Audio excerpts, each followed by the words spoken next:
സമൂഹത്തിൽ വെറുപ്പിന്റെയും വിദ്വേഷത്തിന്റെയും മേഖലകൾ സൃഷ്ടിക്കുന്നവരെ തിരിച്ചറിയണമെന്ന് NK Akbar MLA.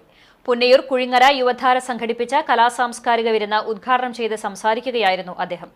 Kabir പുളിക്കപ്പറമ്പിലിന് ആദ്യ അംഗത്വം നൽകി മെമ്പർഷിപ്പ് ക്യാമ്പയിന്റെ ഉദ്ഘാടനം നിർവഹിച്ചു. Panchayat president TV Surendran, CPM Punnayur north local committee അംഗം MA വഹാബ് എന്നിവർ സംസാരിച്ചു. MK ശാലു അധ്യക്ഷയായി. AK നസീറിന്റെ നേതൃത്വത്തിൽ ന്യൂ ഇയർ മ്യൂസിക് വൈബും ഉണ്ടായിരുന്നു.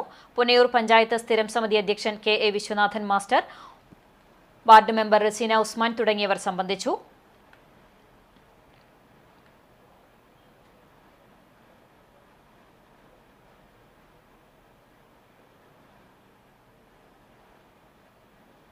വിദ്വേഷത്തിൻ്റെതായ മേഖലകൾ സൃഷ്ടിക്കുന്നതിന് വേണ്ടിയിട്ടുള്ള വലിയ പരിശ്രമങ്ങൾ നടന്നുകൊണ്ടിരിക്കുക. കോടതിയിലെ ഉന്നതരായ ജഡ്ജിമാർ വരെ ഇതര മതസ്ഥരെ വെറുപ്പിക്കുന്ന രീതിയിലുള്ള വിദ്വേഷ പ്രസംഗങ്ങൾ നടത്തുകയാണ്. മന്ത്രിമാർ സംസാരിക്കുന്നു, രാജ്യം ഭരിക്കുന്ന ഭരണാധികാരികൾ 4 വോട്ട് കിട്ടാൻ വേണ്ടി സംസാരിക്കുന്നു. ഇതൊക്കെ നമ്മുടെ രാജ്യത്തെ എവിടേക്ക് എത്തിക്കുക. അപ്പോൾ വെറുപ്പിൻ്റെതായ സംസാരങ്ങളും ആലോചനകളും നടക്കുന്ന ഒരു സന്ദർഭത്തിൽ മനുഷ്യന്റെ കൂട്ടായ്മകൾ ഉണ്ടാക്കുന്നതിന് വേണ്ടിയുള്ള ഏത് പരിശ്രമത്തെയും പ്രോത്സാഹിപ്പിക്കണം.